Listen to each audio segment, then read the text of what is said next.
We just wanted to get together with you guys now that this next step is here in this case. One of the things that I think has been overshadowed or lost in this case is who was Dee? What kind of person was Dee? Parker? Dee was one of the most caring and giving people you could ever imagine.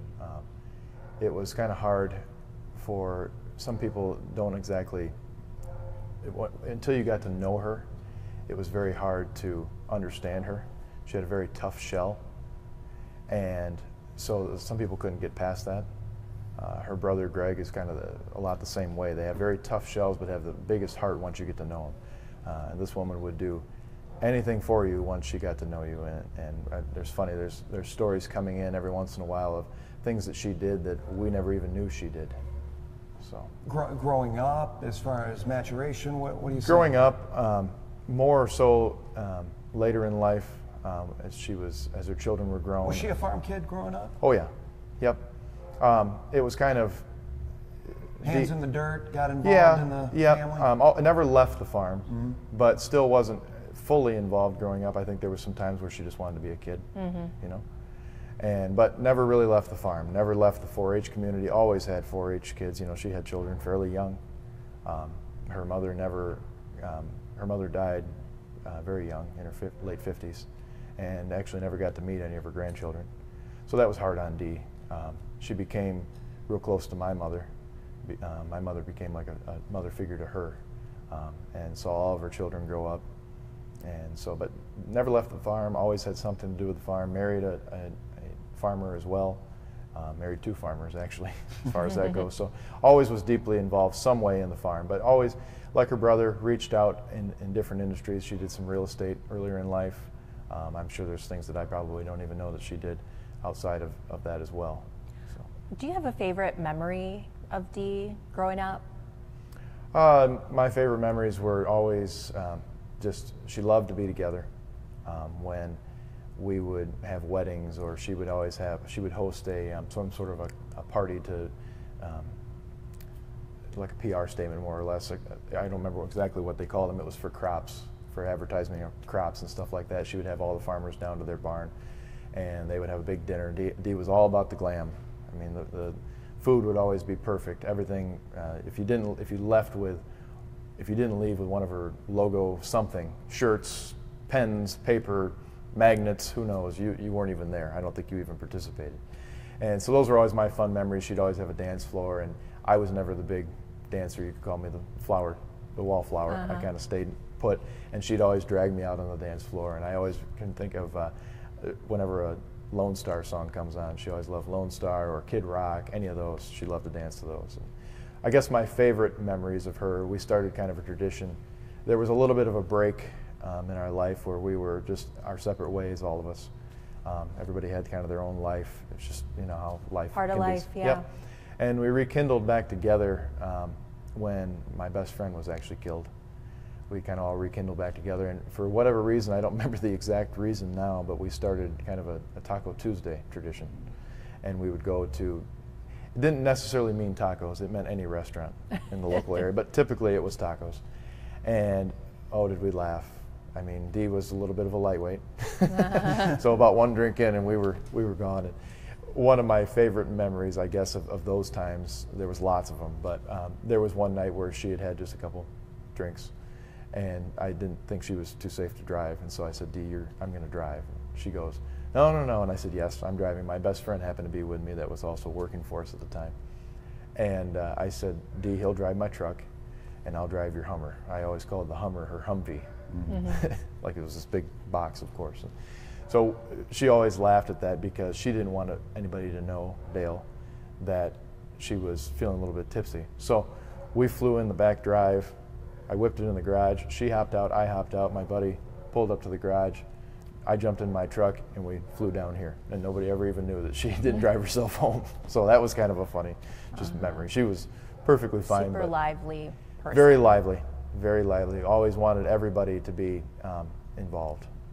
Outside the farm, one of the things that we've been struck by, and we talked about this before we came on, is just the outpouring of empathy, the outpouring of support in the community. Was that built because of her personality, the relationship she had early on growing up? How did those connections come about?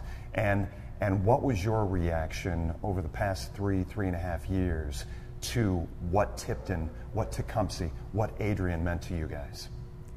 I would say a lot of it had to do with, you know, the community that she had for herself. I mean, she's been here her entire life, so everybody knew Dee. You know, she was always, like Parker said, she was extremely social. She was very, very involved in 4-H, so the farm community was pretty close for her. So, you know, when she did go missing, there was so many people that wanted to, you know, do foot search or whatever they could do to help. So it really was a testament to who she was to a lot of people. I mean, there's still people till this day that'll message me and say, you know, I live down the street, I rode the bus with her, what can I do? I mean, just the smallest little things, and they want to offer help. Mm-hmm. Dee had 4 children. How are they doing right now? What kind of mother was Dee? What kind of relationship did she have with her children? Oh, Dee couldn't have been a better mother. Dee spoiled her kids rotten, and they all don't act that way at all. They all turned out to be wonderful kids, but there was never a time where Dee didn't, you know, if they needed, even when they didn't want help, Dee offered and almost forced herself in to help at times. And you know, that can be, as you're growing up, a little bit dangerous as a mother to force yourself to help your kids, and sometimes they get a little bit not wanting that. Mm-hmm. And so Dee could be too much sometimes, but when you look back on it, Dee, in her mind, was never enough to them. That's a good way to put it. Yeah, there was 2 sides of it. To her, she was never enough for them, even though she poured her entire body into them. That was truly her personality. She always struggled with being, she didn't realize, and that's why I think you hear us say, kind of the background to why you always hear us say she would be floored at how many people care for her and everything. It's because Dee suffered a little bit from, felt like she wasn't always socially accepted sometimes. Her her personality was so strong that some people would shy away from it a little bit. Yeah, it could be off-putting at times when really she wasn't trying to do that at all. She was trying to help, but it was so forceful. I think a good example would probably be at the fair. Oh yeah. She was so forceful, she wanted everything so perfect for her 4-H kids that some of the other parents kind of took it a little bit offensive at times. And that wasn't how she wanted to be, but she suffered with that, I guess, a little bit of social anxiety. She came off abrasive. Yeah. Where did that come from, do you think? The tough shell? Yeah. Oh, definitely the hardy side. That's definitely a hardy trait of hers. It just, I think when you grow up in a farming community, you know, a little bit of it, especially as she moved into the trucking business and stuff like that, she was growing up in a man's world back then, especially. And so she had to prove her dominance, that she could survive in this type of industry. It wasn't like anybody was saying, "Oh, you're a woman, you can't survive in this industry." It's just, you know how it is when maybe she put it on herself too. She did. A little I think bit. she did. She had a major drive to be successful, and her brother's been successful over the years, and she wanted to follow right in his path, if not beat him. It was always a competition to who could get there first. And sibling rivalry. Definitely. Yeah. And that's where a little bit of the, you know. Was it Greg and her? And that's just it? Correct. They're Okay. 19 years apart. Okay. Greg was in college when Dee was born. And it was a big surprise to the family. Big surprise. And anyway, she, to answer your question on as far as the children go, I mean, she couldn't be any better. And then when grandchildren came along, I mean, she just lit up like a star. She was the babysitter. She was anything and everything she could possibly be. Dee wanted, my mom's side of the family was a very large family, still is, but it's gotten smaller. But back in the days of, 15, 20 years ago, my family was extremely close. My mom's family was extremely close. And Dee always wanted that. We would travel to the Outer Banks, North Carolina, in a big beach house, and there'd be 20 of us and just having a grand time. And my dad's side of the family was a lot smaller. And Dee always wanted what my mom's side of the family had. And that's why I think, she had so many children, and she was just overjoyed. And that's what kills you now, is she was getting to that point that she wanted. That goal that she had, she was getting to that point right about now. The children had all grown. They were having their own children. The family, her little family that was just nothing but her and her husband, now was flourishing. Getting to be how she wanted it. Yep.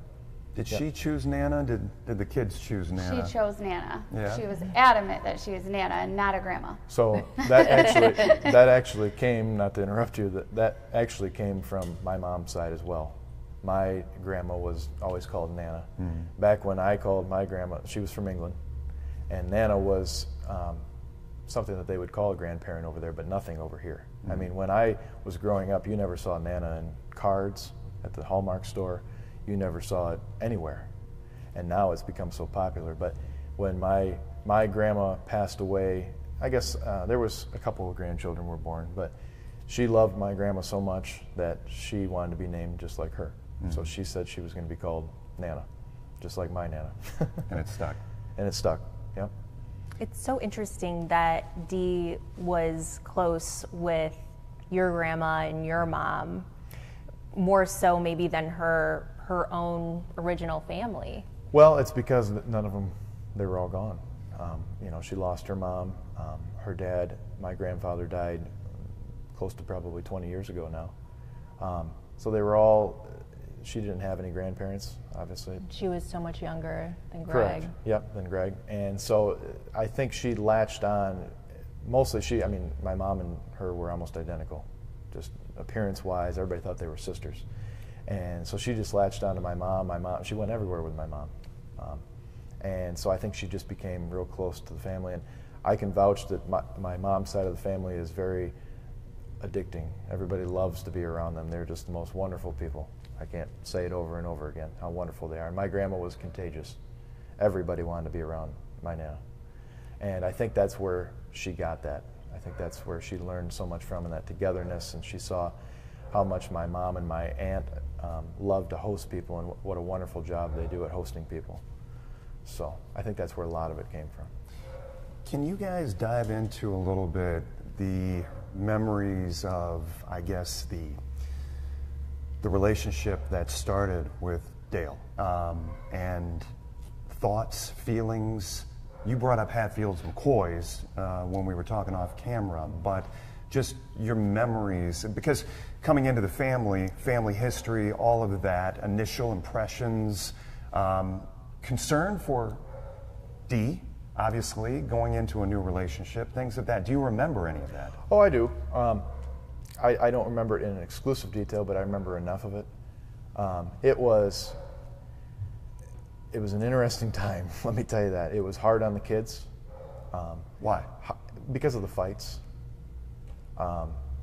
There was just a lot, you know, when you have this wife swap situation, it just got he, she, they, theirs, and it was really hard on the kids. I remember it just being, especially during fair time, you had both sets of kids growing up in 4-H, and everybody had to, you know, eventually meet up at the fair to see the kids show and stuff like that. And both sides were extremely supportive of their kids, but it just socially uncomfortable is kind of what you're getting at. Correct. It was very socially uncomfortable.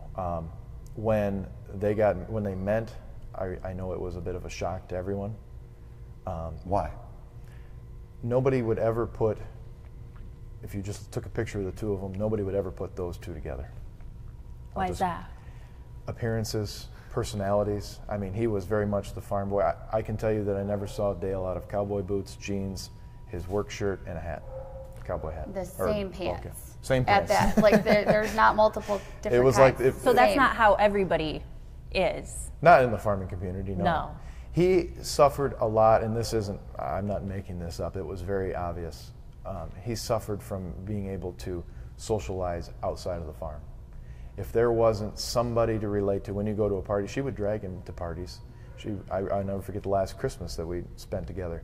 She had taken Dale and shown up at our lake house and brought her Italian foreign exchange student. And Dale just sat there, just couldn't socialize. So what do you think she saw in him? Power, success. She had a drive, as I mentioned, to be very successful. Her first husband did not have that at all. He was very just happy with what he had, you know, go from day to day, get your farming done, make a living, support your family. we're all happy. She wanted to build an empire, without a doubt. Do you think she loved Dale and Dale loved her at one time? Do you think there was ever love? I think so, but I don't know that it wasn't always coated with that success story. That was what she saw. Not sorry. No, you're good. That was really what she saw in Dale. Dale had this vision to build an empire. There was no doubt about it. And I mean, they took it by storm when they took her place down there and they transformed it into these new companies. First came the fertilizer custom application business, and then came the trucking company. And all of them were a struggle to get started. That was made a struggle by their ex-wife and husband as well. There was just a lot of hostile stuff that was done that was unnecessary, and eventually I think even my mom said at one point, you guys need to step back and look at the children, because you're hurting the children more than you're hurting anybody else. So. I know you explained this off camera, but I just want to go back because you dropped the phrase wife swap. This was a scenario that you laid out, that you said Dale was here, Dee was here, they were with other people, and there was a crisscross, essentially. There was. Dee and Dale worked together at a custom application company, and that's kind of what drove them to start their own. And so sometime at work they met, and at a certain point there was a divorce between the two couples. I think we talked that Tim and Julie got married first. Dee and Dale obviously knew each other and began dating once the divorce was over, publicly dating. And they all got married. Dee and Dale, of course, then eventually had another child later on in the marriage. And that's the one minor daughter that they have right now. I want to go back to the power thing. Specifically, as those businesses started, how I guess influential was Dee? If she had this drive, if she had this initiative, and the two of them were already kind of conflicting in that sense, how involved was she in the businesses? How involved was she allowed to be in the businesses? She was the driving force, in my opinion, and Dale was more of the quiet, just did the work. He was doing the spraying, he was doing the farming. Like, Dee was the boss at the desk. Dee was in charge of the logistics, all the things, and she was always wanting bigger and more, and Dale just kind of rode along with her. I mean, he is a hard worker, I will give him that, but Dale was the labor side of it. Yeah, that's a good way to say it. Dee had this vision, and where Dale had the same vision, wanted it, but Dale was the one that would put the labor into it.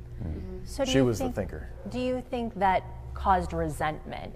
And when did their relationship and how did it start to go sideways? It sounds to me like she's this bigger than life person. She wants what she wants. He's the hardworking guy who is maybe allowing her to have what she wants. It sounds like a breeding ground for maybe some anger and resentment. It was, and you can speak on this as well, but I'll just touch on it for just a second. It was, Dale wanted to grow the farm, and only that alone. Wanted to buy new equipment, wanted to get it bigger and bigger and bigger. Dee wanted to not only do that, but she also wanted to enjoy all the finer things in life. Now that she was able, she had obtained the money, earned the money to enjoy finer things in life. And it got to a point where she was making the money. She knew what she had. It wasn't like she was spending out of control, where some people will say that from his family. It wasn't that. It was very much, she was just enjoying the finer things in life. She knew she had earned that money. She felt like she deserved to have the nice car, have the nice clothing, go nice places, and stuff like that. Where he was the glitz and glamour didn't matter to him. He wanted the core stuff to grow. I think you could probably agree with that. Yeah, he, I think, had a hard time accepting that, like, her trucking company funded the farming. We've actually even talked about that in court. And I think I don't want to say it hurt his ego, maybe? Could be. Yeah, there was a lot of fights. I don't ever remember them not fighting, to be completely honest. And is that what they mainly fought about, was the businesses? It was a 100% definitely towards the end, maybe not quite at first, but definitely towards the end, it was 100% business. And they knew, and that's what led to this demise, was both of them knew that if there was a divorce, everything that they worked for was done. You can't work with half a tractor, you know what I mean? Yeah. Everything had to be done. And, you know, being a 50-year-old woman, it's hard to start over again. She'd already done it once, and I don't remember, she would have been in her 30s, I guess. Yeah, at the time, maybe. late 30s. Yeah. When she went through her first divorce and she had to start over. And she had, of course, help, but she didn't want that help. And so I think the fear of going through that all over again was daunting to her, and that was the reason it bled on for so long and so long. And then finally it just came to a head. Yeah. Holidays, social gatherings, you said Dale was kind of elusive a little bit, but to the point of them fighting, and was that just the family thought, it's just them, that's Dee and Dale? You think of it as a general marital fight. You know what I mean? Yeah. And so, you know, we never, once again, as I tell everybody, were there ever conversations where you guys were like saddened, concerned, worried to the point where this is brought up? I mean, I'm not saying you're having an intervention, but to the point where, and I'm not saying, God forbid, you could ever have prevented what happened. I'm just saying being aware and noticing, and was there involvement by the family? I had asked her a couple of times what she was doing, you know, like when they would be fighting, and I'm like, why are you still doing this? And it was always the farm, Angelina, their daughter. There was always something, but I can see that towards the end, that wasn't there as much. It was more along the lines of, I'm done, I'm talking to a lawyer. It kind of progressed until the end. So things were in motion, you're saying? I think she wanted to put things in motion, and I think that might have been what the discussion was about that night. There was something different that night. Yeah. Something, she must have made her point way stronger than what she'd ever meant it before. And a lot of people say that they thought the look on her face was officially done. I've seen her be what I thought was officially done. When you're saying that night, the last time you ever saw her. Last time we saw her, yeah. This time was different, there's no doubt about that. When I saw her, last time I ever saw her was Friday afternoon. Ironically enough, we were working on anhydrous tanks, not working on them, but swapping anhydrous tanks out. We were using them. And that was the last discussion that we ever really had in person. But she was, I remember her getting out of the car, she was exhausted. She was babysitting my youngest cousin's youngest daughter. And I went to grab the baby for her, and she goes, "No, that's okay, honey, I got it." But normally our relationship is giving each other a hard time, joking, stuff like that. She was just head down, just different. Was she defeated? I think so. Yeah. That's a really good word. And for she that. didn't tell you that she had a discussion with him that night? Or Well, this was she didn't- before that happened. Okay. Yeah. But yeah, way before that happened. So I texted her about another family friend passing away to COVID that next morning. That was officially our last conversation. Saturday, correct. That night is when stuff really, but this thing was going on, this defeat, as you would maybe call it, was definitely started sometime Friday. That was definitely the look on her face. Was probably. Is that something that you guys learned through the court process, or how did you know that it was really getting to that point Friday and Saturday? And you know, it's kind of hard for me to recall how it was even told to me. I think really it got mostly brought up after she disappeared that there was a problem. I didn't know. I definitely at the time, when I was getting the anhydrous tank that day to be used in the field, I didn't know that day that there was a big family feud going on amongst coworkers and stuff like that. I just sensed that that was not my aunt in that body. What do you mean a feud with coworkers? So that was what really kind of struck this fight. Was there was a dispute with a coworker about business stuff, and the coworker happened to be brothers with the main dispatcher for the trucking company, and of which that's Todd and Eric. who she was very close to, did a lot for, as you may have heard in some of these court proceedings. And so that was real heavily weighing on her because she was so close to Todd. Todd had betrayed her at this point to side with his brother. Dale didn't side with her. He sided with Todd and the other guy. So she had everybody against her at that point in her mind. And that was what was really weighing on her. She had nobody saying, "Oh God, honey, it's okay. Let's just step away for a minute and let things get ironed out. If he needs to be resigned, he can be resigned." It's not how it went. There was lots of fights. The truck driver's wife called her, and that was one of the biggest things too, was the truck driver's wife called Dee, and apparently Dale had shared with the truck driver's wife that she was on Xanax. That was actually a text message. Yeah, that was a text message. And that tripped her. She said to him, "You should not be sharing my personal medical stuff with, especially an employee's wife." Kind of undermining her. He was. That's a good way of putting it. And when he undermined her, that's when stuff really hit the fan. She felt betrayed. She couldn't trust him. And it just, all these emotions she was a very emotional person in a good way and sometimes a bad way for her. And that triggered her to have a migraine that night and just tail spinning. Everything just started adding up, just toppling on top of her. And then she had the emotion of trying to do this divorce now, and she has to let everything go, and what's going to happen? I'm 50-some years old with a minor child. I got to start over again. I got to go through this divorce process of the little girl going to his house on the weekends and me taking care of her by myself on the weekdays. And there's just, I think all that was just piling on her. Let me ask you, just when was the moment that it clicked? She's gone. You mean like passed away or just gone? Just when you talked about not showing up. She's not around. This isn't her, that kind of thing. Obviously the search starts, right? Yeah. You think the worst, but what was that moment for both of you when she's not coming back? I was probably within the first few days for me.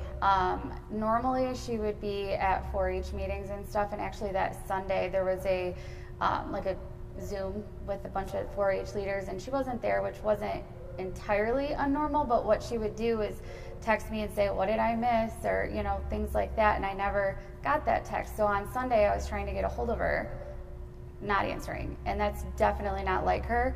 She was immediate, and if she didn't answer, you got the text that said, "I'll call you right back." So that was alarming. And then I still hadn't heard from her on Monday, so I reached out to Amber, her oldest, and said, "Hey, I can't get a hold of your mom, what's going on?" And then that's when I was told she was missing. That following Saturday, we did a friends and family search. We just went through we came here, right? I don't even remember. We actually we started at the farm. Yeah, we started there, and then we went through my grandparents, and then we came here, and he sat in the house. And that to me was red flag number one. Dale? Dale Warner, yes. And then the next red flag was when I heard that Angelina wasn't with her. They were attached at the hip. There was no way Dee would have went somewhere and not took her. So I would say pretty within the first week and even first month, for me it was like, she's gone. So when was the first conversation or mention of Dale possibly having something to do with her disappearance? Do you say to Parker, "Hey, this is weird"? How does that unfold? A lot of it was at first amongst our immediate family. I remember, we were traveling back and forth. We were reviewing the security cameras. I remember being so fresh at investigating at this point, where when I look back now, I looked at the security cameras so fast to a point where all I was looking for was Dee. I didn't look at shadows, I didn't look at timings, there was so much more I should have looked at than now I would look at. And I remember us doing that and then coming down here, and there was just I almost remember, and I'll be honest with you, at first I thought she had committed suicide. I really did. She was that distressed. She was that distressed, And once I started adding everything up, I'm like, oh my God, it was heartbreaking to me. I said, oh my God, all the signs were there for me to say, hey, I need to go down with her. And we didn't, you know. It daunts you at first. You're like, oh my God, she probably is taking her life. So there was just an eerie feeling with him, though, for some reason. Even though that was my main thought, there was just a weird feeling with him. I remember my cousins coming down to my house, and he would drive the sprayer down, and we would kind of like hide, like we weren't all hanging out at my place trying to have a conversation. And I don't know why we did that, you know what I mean? It was our own instincts just doing it. I remember just that eerie feeling, and then we'd be in the office again looking at the cameras or waiting for her. We waited for hours for her. And he would come in and check on us, and when he would pull in, all I can remember then hearing it, my cousin saying, oh God, Dale's coming. And so and none of us said it that he did it though. Right. So it's such a hard thing for me to explain. It was like we knew it in the back of our head, because I remember specifically those comments like, oh God, Dale's coming, or here he comes again, or what's he doing? How scared were you of suspicion? Does that make sense? No, I guess. To go there and think that it could be him. Mind, in the furthest reaches of your mind, to think he's capable of this. And if he is, how scared am I of being suspicious of him? It was, I look back on it now, I remember going down there, you know, we were active business people and doing business together. And that was how my dad and I were actually the ones seeing him work on the tank, the very tank that she was in. We were actively doing business together. And I remember going down there, I needed to get a couple extra bags of seed. We were running low on some seed of corn, for corn. And the place was just eerie. She was such a bright light, so involved. I mean, you couldn't even step foot on the place, and she was there, not in a bad way, like wanting to greet you. And it was just like a ghost town. It was eerie being there. And so the emotion that I'm trying to explain is that you knew deep in your heart that something was wrong, but your mind or something was trying to pull you back, like there's no way this could happen. Because that would certainly change everything, Yeah. if that would be the case. Of course. And especially with her being so feisty, we would have never thought. We always thought she wore the pants. I think Yeah, that's what yeah, there you go. Yeah. Because, you know, with her being so tough, you would have never, ever thought that something bad would happen to her like that, because she's more than capable. You know, she protected everyone. So, you know, she should, you know, in our heads, can protect herself, right? And so that was not exactly, I don't think that I would say I was scared of him. Yeah, he never gave off that persona of being... Not scared of him, but just scared of the thought. Oh, the thought that I think he that killed was her. mostly what we were scared of. Yeah. I wasn't scared to go down there at that point and felt like my life was threatened at that point, once again. I keep saying that point because as time moved on, yes. So when was that time? When did it click for you? Was it something small that happened that said it has to be him?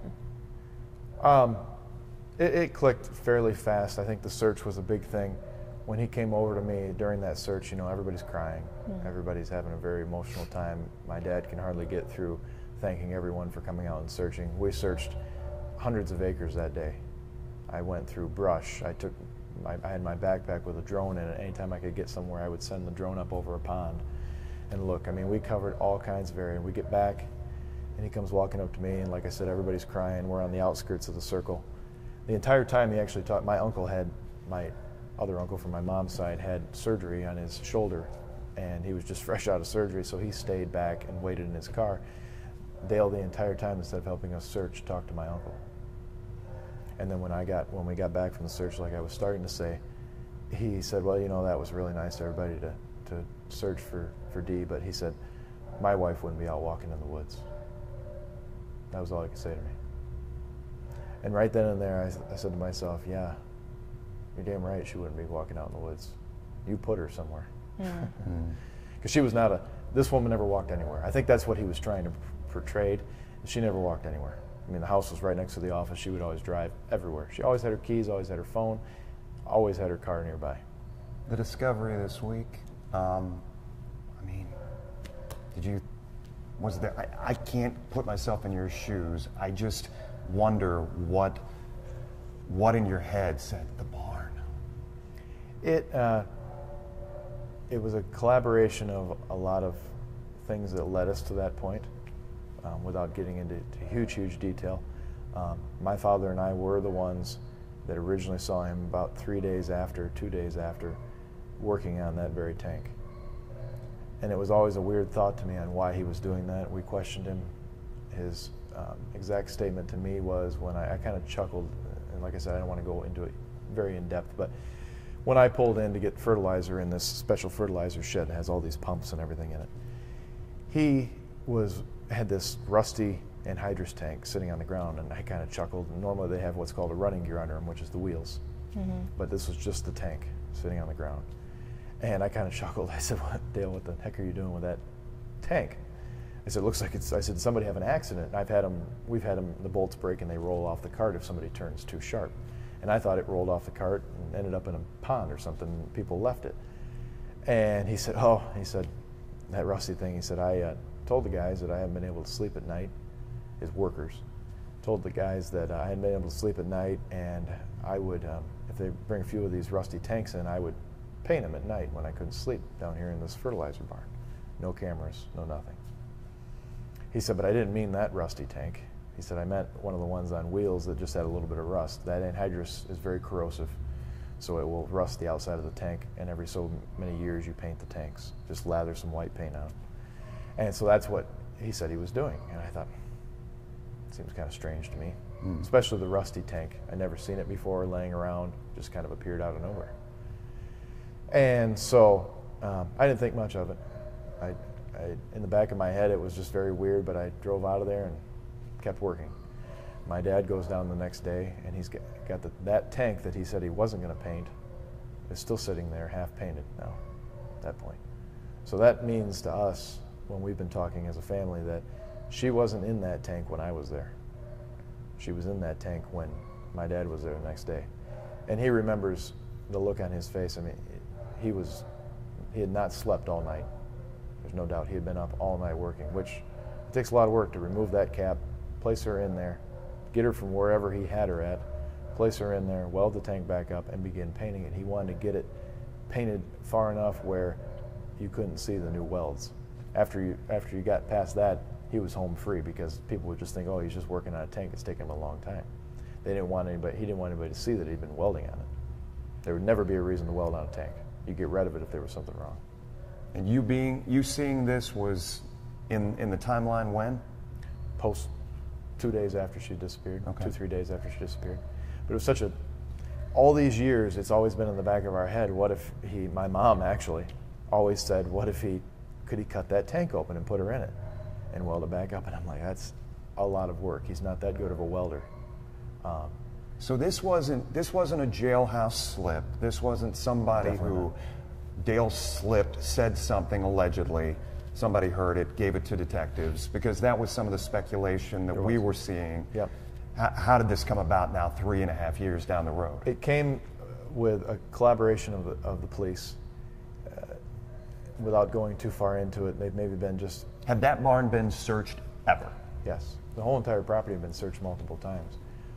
It's very safe to say when the Lenawee County Sheriff's Department was doing their initial search after she disappeared, she was not in that tank. She was somewhere on that property, hidden very well. So that's been a little bit daunting to know that he moved her after they did that big search. That's how good he had her hidden. But what really brought this upon to happen now, that's everybody's big question. Why did this just happen now? Why didn't they search the tanks forever? The likelihood of this ever happening was just very unheard of. I mean, it never had happened before. Nobody's ever cut a tank open and done anything with the inside of it. And so we always just kind of pushed it off as that's just crazy. But they knew my story. I think I had told them my story, what I just told you. But it was never gone any farther than that. And so my mom and dad kept pushing here lately when we were running out of options of finding her that something was weird about that story. There was no other options. And one thing that the state police and everybody have done a fantastic job, but one thing I could criticize them on just a little bit, it's friendly criticism, is that they were a little bit too secretive. There's certain things to keep secretive in an investigation, and there's things that the family can help with. The farming industry is a very unique industry. Not many people know the insides and outs of farming. I can safely tell you, if I was to watch his entire day on camera, I could tell you what he's doing when he's doing it. That's how well we know the industry. When you live in it, you know it very well. Routine. Where to the police and stuff like that, you wouldn't always know the farming stuff because it's such a rare industry.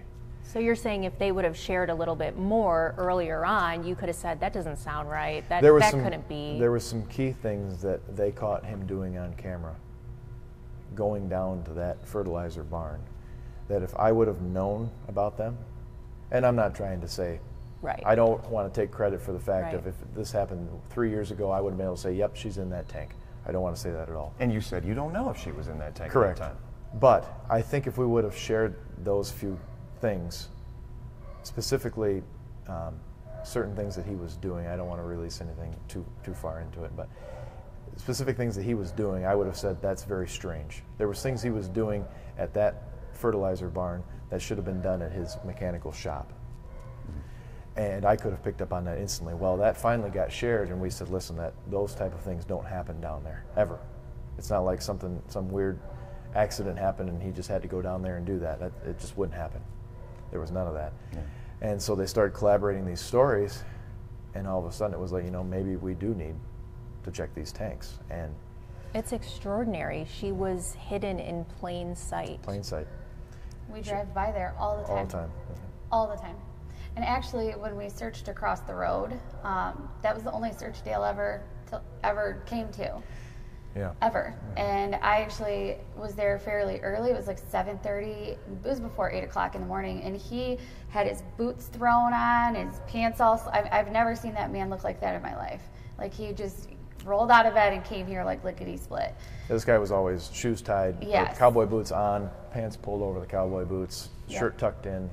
Was always well put. Yes, and he was not well put. I mean, you could tell he flew out of the house, flew over to Paragon, and he was very nervous. He was talking to the detectives, and obviously being a small community, I knew the neighbors, so I kind of just hung out over there and kept an eye on what was going on. And him and his dad just circled the block, I don't even know, probably every hour we saw one of them go by. So he was obviously nervous that they were in that area, but he still didn't I told really say everybody much. that there was, when he showed up there, as Catherine said, he never showed up to any of the searches before. I mean, we would be crying our eyes out on my cousin's lawn as they're digging, and we think that we finally found her.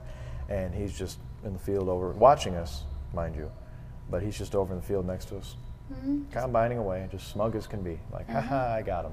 He did have a smirk that one time. Always too. had a smirk Yeah. on his face, just, haha, I got him. And now that I look back on it, every time we brought an excavator out, he knew there wasn't anything to worry about, right?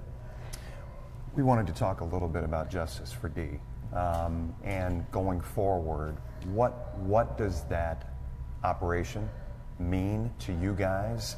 Will there be efforts from a state level as far as protections are concerned? Is it too soon to talk about that? Are these things that you guys have been thinking about the last 3 years? So obviously we're not done yet. We still have to go through trial, sentencing, all that kind of stuff. So we still have a lot more to do for Dee as far as getting justice for her. Something that Shelly, Parker's mom, actually really wants is to maybe, I don't know if she wants to do like county level or state level, but create something so that when a person goes missing, that first 48 hours is so critical, and the area is just locked down until the police can come in and look around and search or whatever they need. Just that first 48 hours. Some states do it. Michigan is obviously not one. So that's something I would definitely like to do. I think that might be able to help some families. And we also definitely want to keep Dee's legacy going. Something that Parker did was, how would you describe the award? So every year now, as I've explained multiple times, the fair was such a special place for Dee. She just adored her 4-H children. I don't know why, to be honest with you. It was just something that was a natural thing for her. And I mean, she would stress herself out beyond belief for this little fair. And so I always knew growing up in 4-H, it was always special as a kid to receive something special when you won a class or you won something. It was always memorable when the 4-H leaders had, I won a cooler or I won desk materials to have for my college dorm room, anything like that. It was stuff that you remembered having. And I still to this day, some of them are missing, some of them are, passed away. Some of them are still with us. I remember all my 4-H leaders that were special to us. And she was that 4-H leader that was special to the kids. Belt buckles, jackets, sweatshirts. Dee loved to promote her logo, as I always said. But she would incorporate that in the winnings to make it something special. Some way or another, it was shown that Dee Warner was donating this wonderful trophy or some sort of memorable item. And I knew that that was gone now at the fair. Not that somebody couldn't pick it up. I don't want to ever elude that. But I knew that it takes a special person to have that much passion to do that little stuff.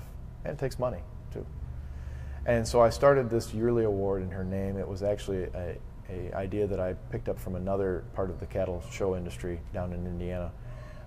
It's going to be a yearly award that what makes it special is we don't pick the recipient, the family, or Justice for Dee. I leave it up to the most important people, or the board members and the 4-H leaders that are working with the kids. They know the kids. I don't have the opportunity to know every single one of them, unfortunately. So it's called the Dee Warner Distinguished Junior Member Award. And every year it'll be presented to a junior member that shows excellent sportsmanship amongst his or her peers. Showmanship is how they show the animal. Passion for the industry and for 4-H. And just how they present their animal. When you look at a 4-H kid, the ideal 4-H kid is what this will be presented to. And my goal, it started out small right now. My goal is to make it something that the kids almost rival over in a good way. You know what I mean? It's meant to be, in my mind, one day a prestigious. That was her. She was competitive. Exactly. And that's part of it. And then also just a prestigious award to show, to say to yourself down the road, God, what an honor. I was honored, or I was recognized as somebody that Dee Warner would be thrilled to know and congratulate. So that award is presented every year. It's a rotating trophy, so the recipient's name is put on every year. A new plaque has been put on it every year. And then they get, right now it's just a simple gift card to the local mill.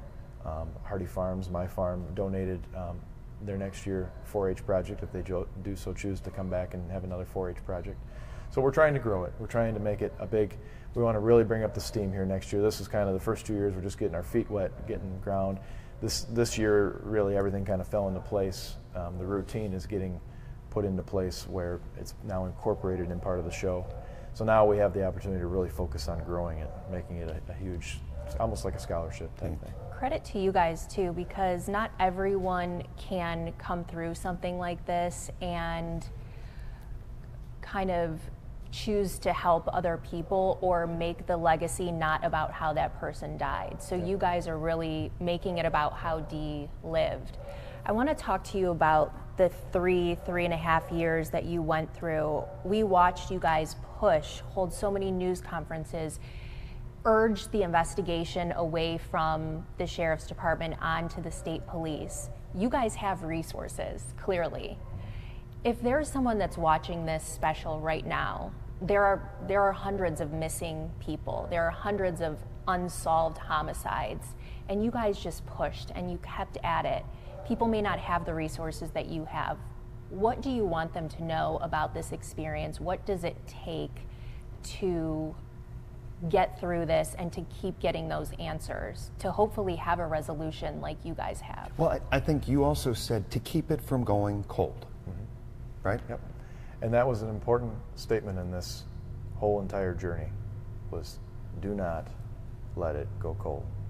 I mean, I can't tell you how many times we said to all of ourselves, we will not let it go cold. And I think a lot of people, and I don't know where it comes from, maybe just our general persona or something, but a lot of people say what you just said, that we had the resources. When you look back on it, I mean, of course we had some advantages, but we didn't have the resources. there's no book, and that's what I think that it's not something you can throw money at. Correct. Right. Not always. No, it's not. It's not all about having money, having that amount of cash to. You can't buy her back. Yeah. You can't buy the win in this situation. You know what I mean? No matter how hard you try, you can't buy the win. You have to fight for it. And I think this kind of tails back on your previous question about what justice for Dee will become. I think it needs to become an advocate for people like us where there was no book. I think we need to, and it's an idea of ours that we're working on, we need to write the book of how you go through this process, because there was no step-by-step, okay, you're going to host a visual. How do you host a visual? All this certain things. I mean, we just winged it all. And we were fortunate to have the resources of close friends and stuff like that that had a strong backbone, and we weren't going to back down, and we just did it. I think off just of common pure sense. stubbornness was on our side. We don't, I mean, I think we all have one thing in common at Justice for Dee and all of our family is, I don't even know if we have no in our vocabulary. We just don't. And so, back to the resources side of things, you know, what really got the case rolling when we thought we were at a true brick wall was finding Billy Little. And that wasn't a bought resource by any means. That wasn't something we had in our back pocket and like, hey, here's Billy Little, we're going to introduce him into that. That was a total mistake of my mom watching 48 Hours one night. And she grabbed my dad was asleep, she grabbed my dad the next morning and she said, you got to watch this guy. She said, I think this guy could help us. And to his credit, Catherine found his number. Anytime we need something found for a number or something, Catherine's on it. And he came within a week. And the wheels just started turning slowly again. Explain to viewers who he is. Billy Little is a private investigator, a world-renowned private investigator, and he helps people that feel like they're at a brick wall at that point. He had a case that was very similar to this, and that was what was airing on 48 Hours. And so that's what drew us to him. And he has that drive that my dad has. They've become very close friends. As he always explains, and I'll explain it right now, he came here looking for Dee. A lot of people think he was hired by us. He was not hired by us. He came here as somebody that, as part of like a cold case foundation and stuff like that, he came here looking for her body to help a family. That's all he was looking to do. And of course the other side of our whole situation threw up a big defense, thinking that we hired this guy to prove that Dale killed Dee. That wasn't the case. He told us point blank, he said, I'm here to find Dee. Pro bono. Pro bono. And he said, if the case leads me to you guys, he said, it's going to lead me to you guys. I just want to warn you that. Yes, I'm sitting here in your facilities, but if you had anything to do with this, it's going to lead me to there. And we all said, go right on ahead. We have nothing to hide. What did he bring to the case? Just brought the resources and the power. He started interviewing people, coming up with a timeline, pulling, he had a lot of resources in the background side of things from his previous experiences, different people, a part of the government, retired agents from the government, I guess I should say, that were able to give him some insight on what was going on. He just kept it going, kept it from being cold, didn't necessarily lead you to the barn. He did not lead us to the tank, no. Okay. Just, it's hard to explain, just literally got the ball rolling, got the media involved, just really started pushing things like, we can't let this go cold, we can't let this stop, and started doing all these interviews, which opened up a whole nother can of worms. I mean, if it wouldn't have been for him, quite frankly, are you familiar with the fraud of the PPP loan? I don't know if you're familiar with that part of SBA loan, or they're calling it the SBA loan. Okay.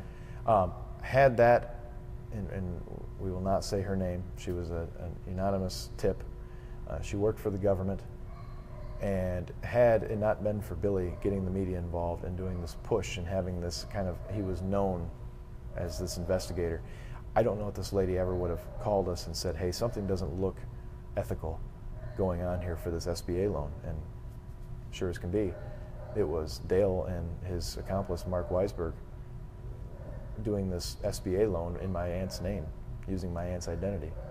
And so just stuff like that, it uncovered why he wasn't exactly a part of this very moment of getting the tank. He was a part of all the other moments of getting the ball rolling and getting the resources that we needed. I don't know if you're religious at all, we do stories like this, family deals with grief, and then they find peace. Peace with the victim, peace with the perpetrator. Will you ever get there? Do you think you're there? I don't think I'll ever have peace with Dale. That's after the last 3.5 years. There is no doubt in your mind. I know he's been charged, but there is no doubt in your mind sitting here today that he is responsible. No doubt whatsoever. I will never. I said in the very beginning of this, when I suspected him, I said, I want to be wrong. I really, really, really want to be wrong I think we about all this. said that. Yeah. But we weren't. And I always said, if we are wrong, I will go personally knock on his door and apologize face to face. That never obviously came. I don't think I would ever be able to, unless he. No, I can't. I can't forgive him. I've been through this similar situation where my best friend was killed by a drunk driver, and kudos to the family. They're religious, and I'm somewhat religious, but I wouldn't call myself the utmost religious. They forgave him, and it takes some strong people to do that. That's what I will say. Some very strong people to forgive somebody that's done something to your family like that. My family just isn't built like that. I'm all about giving people second chances, but I just don't know in this particular situation how you could ever give this man a second chance. Well, he's not admitted that he's done Correct. anything wrong. Yeah. Correct. And even if that ever comes to that point where he does admit it, it would have maybe been a little bit different if he would have taken Billy Little's offer of taking the manslaughter charge at the very beginning there, done his 5 to 10 years, and been out. It would have been a little different if he would have come forward right away and said, you know what, I messed up. Stuff happened. Maybe, and I'm talking maybe, I could have seen my way through it. Not now.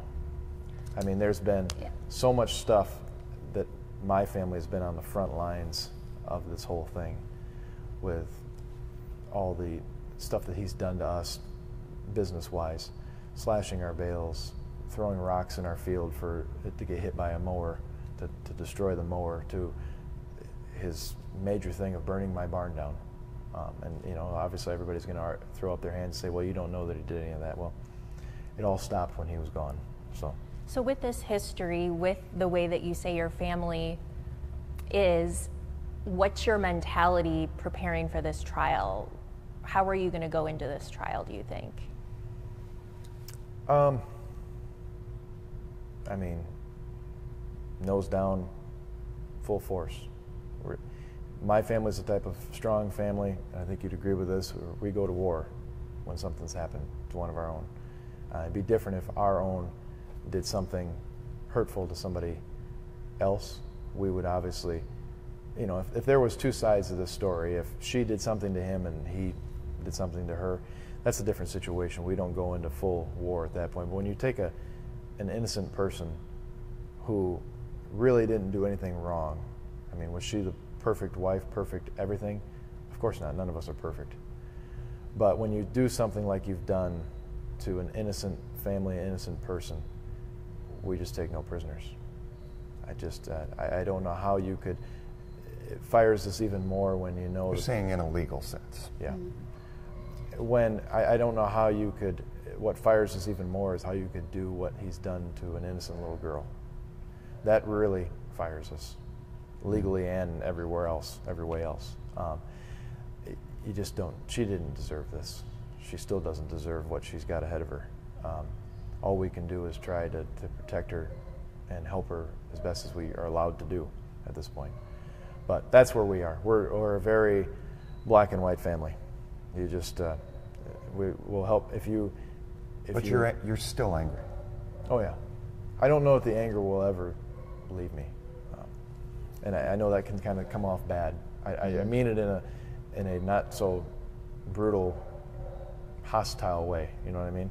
Just I don't know how as I said from the very beginning, the people that can forgive somebody that's done something to their family like this, they're probably better people than me. Yeah. I would definitely say that. My side of that is, you know, he took Dee from us, right? Like something that meant a lot to a lot of people. And on top of that, like Parker said, with what he's put his daughter through, the minor daughter, and then over the last 3.5 years, the amount of money that's been spent by the government, by, you know, the county, all the investigations. Personally, we've all spent a lot of money and a lot of time, and he took that away from us too. You know, I don't think that any of that can be forgiven. I mean, we've literally been on a wild goose chase for 3.5 years, and he could have put that all to rest. My dad always said, there was one statement that my dad always said, he said, there's one person that could stop all this madness for not only our family, but also his own family. Mm-hmm. There's one person, and that's Dale Warner. His family, as much as we're in disagreements, I have enough. I don't know how you would say it. I guess you could. Sympathetic. I'm sympathetic enough. I guess that's the best word for it. I'm sympathetic enough to stand up and say, his family didn't even deserve to go through this. And like I said, we're in total disagreements. We don't talk to each other anymore. But I'm man enough to stand up and say, his family didn't deserve what they've been handed to either. How many miles separates the family? Oh, 5, 6. Okay. Yeah. And maybe, yeah, about that. Mm-hmm. Under 10, let's put it that way. Yeah.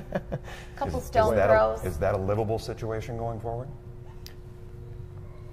That distance is livable. This distance to the east of us here, only less than a mile away, that's not livable. That, meaning what? Meaning that No, what's a mile away? Her farm. Okay. And if they have any intentions of thinking that they're going to still be there, I mean, this may sound a little bit hostile, but I have no intentions of them being at her farm anymore. It's too close. It's too. There's just too much that's happened. They just cannot be. We need to move our separate ways, move back to our two separate sides of town in a way, and live our lives peacefully. But you have this little girl in the middle of that also. That's where it becomes difficult. And that's where a lot of what's going on down there with how it's going to be dispersed is getting very tricky for the family, for the kids especially. They're the ones handling a lot of that at this point, and it's difficult. It's difficult. You talk about this 200-year history in this area with your families. You're into this for 3.5 years. You have the trial. You have his side of the family. There's still, as you said, lots of hurdles to go through. If you're to look in 10 years or 15 years, maybe even sooner, hopefully, that this will all be in the rearview mirror, what does life look like for you? What do you want to get to? You know, time does heal all, eventually. Things get pushed to the back of your mind eventually. You know, I refer to my friend that was killed a lot because that's been 10 years ago now this year. And while I still think of him often, you don't think of him as often as what you did in those first few years. It's just, it sounds selfish, but it's life, you know. You have to move on if you're going to cope with life. And I can't help but believe that Dee would want everybody to move on. I can hear her saying, what's done is done. It's time to live your life now. Mm-hmm. And I know deep down in my heart that she wouldn't want her children to live in remorse and grieve the rest of their lives. She loved them too much. I mean, this woman would step in front of a bullet for them in a heartbeat. And so I see it as there will always be that in the back of our head. You never fully, the scar is always there. Yeah. The scar will always be there. It's something that we have to live with as a family now. But you just have to move on and keep stepping forward and live. I've always said for the past 10 years with my best friend, I live in his legacy. And that's what we're going to do with Dee. We're going to live in her legacy. If you can't answer this, I totally understand. We had in our reporting that specific people know how she died. Was that shared with you? And is that something that you will ever, I guess, reveal, talk about? Does it serve any purpose? Yes and no. I don't know where they're going to take it. As far as from a criminal side, going through trial and all that type of stuff, it's going to be important, I know, through trial. I just don't know exactly what avenue it will be important. We do know what happened, for sure, and it's not been released to the public officially yet, so we're letting the public officials do that. That was our agreement, that we would let them release it when the time was right. So, but we do know, as a family, we do know what happened. I think it's because they're still trying to get more evidence. In fact, they were there searching yesterday. So I think that the case is not closed. So there's more work to be done. So before they tip their hat anymore, they want to get that. I think they've got the cake right now. Right. They want the cherry on top of it. And we don't know what that is. That part we do not know what that is. No idea. There's some cherry that they are looking for that we don't know. Are you very confident going into the trial, or is there any concern? Here's the thing with the jury. In the jury trial, it's all about convincing the jury. That's all you have to do, is convince the jury. Reasonable doubt. Or I shouldn't even say convince, but yes, that there's reasonable doubt. I don't know how you could turn this story upside down at this point. There was some cracks and crevices when we didn't have a body, sure. I mean, it was such a heart-filling story that if the right person told it before we found her, I don't know how you could, as a jury, say, yeah, this man was innocent. I don't know how you could have done that. But stuff happens. I've seen weirder things happen in this time. Now that we have her, I don't know how you can say, you know, it was her body on his land, in his tank, with his weld, because it's moving to a part where we actually think we can determine whether it was his weld based on. Is there a previous murder weapon? No. No? Not that we know of. Okay, I didn't know if that was something that was shared. No, with I you. shouldn't say no confidently. I should say not that we know of. Yeah, At this point. at this point. And maybe that's what they're searching for. Who knows? But we, at this point, don't know. We just know how she was taken. You showed us video of searches. I mean, we thought, obviously, okay, found the body. Right, But so case it's closed. still going on. It is. It is Yep. still actively going on. And we thought the same thing. Once we found the body, we're like, all right, we're all done now. Yeah. And kudos to them. Good for them to keep on rolling. But you don't know what they're looking for. Nope. And I hope I to God it's saw something them- damn good. Right? I did see them because I was coming in actually for the press conference as I went by and saw all the cars there and they were leaving with one of the side-by-sides. That's all I can. You guys kind of explained to us before we started rolling what I think is maybe the closing of a chapter.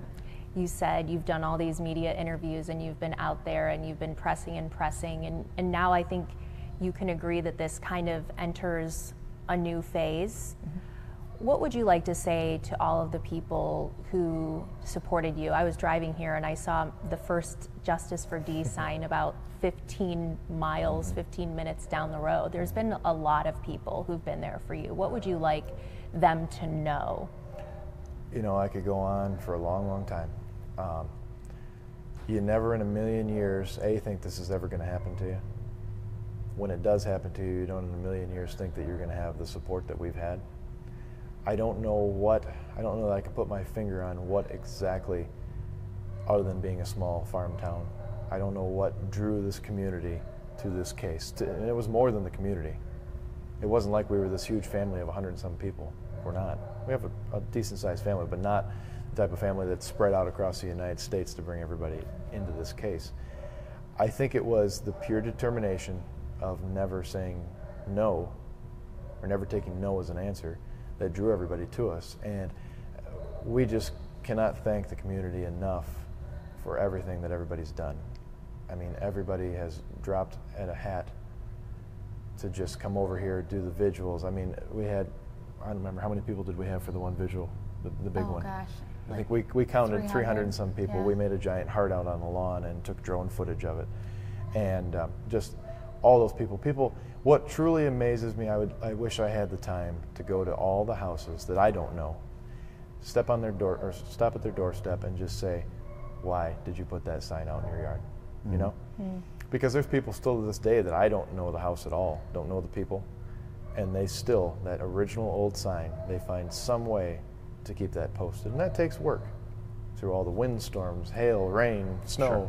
It takes a lot of effort to do that. And to Or those just people. simply knocking on the door and saying thanks. Yep. I would love to go around and do that to everybody.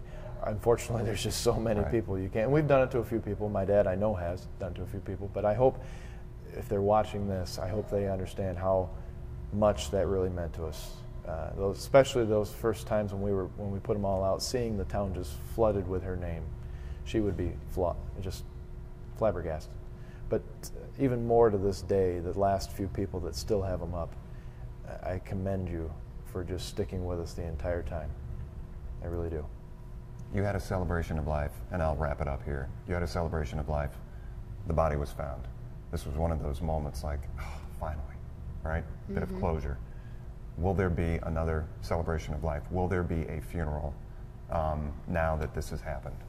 I believe it's just going to be a small family, private, possibly graveside. It is. Yeah. There's going to be, there's nothing in stone at the moment yet. We're still going through all the details of everything, but she will be officially buried. Ironically enough, I put out a Facebook post recently about how everything just seems to happen for a reason. And funny enough, so when we had the original celebration of life, beautiful ceremony, had an amazing turnout. So many people came to support us, and just as I told everybody that day, I said, I don't want this to be about the Justice for Dee side of things. Today is to remember Dee, just like you guys are doing this interview. It was to remember Dee. And so we ordered a gravestone and had, she's placed next to her mom and dad. And ironically enough, you know how long it takes to get a gravestone, it takes weeks. Ironically enough, it arrived on Thursday. We found out about her body on Friday. So she's gonna. You had already been planning this. Yeah, we'd already, it was just the gravestone was going to arrive with her stuff on it, and everything was just going to be set there, and we were going to have a little moment when the official gravestone got set down. That was going to be a placeholder no matter what. Exactly. And now it's just so surreal that now we have a body to Wow. place in her gravesite now. So And he doesn't have her. That's the biggest part that's the of it, biggest thing. that She's he back with doesn't us have her. now. That's our biggest thing. But she's going to be, there's going to be a small funeral, but it's going to be very immediate family now. It won't be a big public event like we had before. And Warner not on the headstone? No. Hardy, her maiden name. We couldn't bring ourselves to put, there was a little bit of family disagreements with that whole thing. A lot of people know her as Dee Ann Warner, obviously. It just came to us as, it actually won't say Hardy, I'm sorry, it'll say Dee Ann is all it says. And it says the daughter of Rainer and Wanda Hardy on it. Just couldn't bring ourselves to put the name of the man who did all this to her.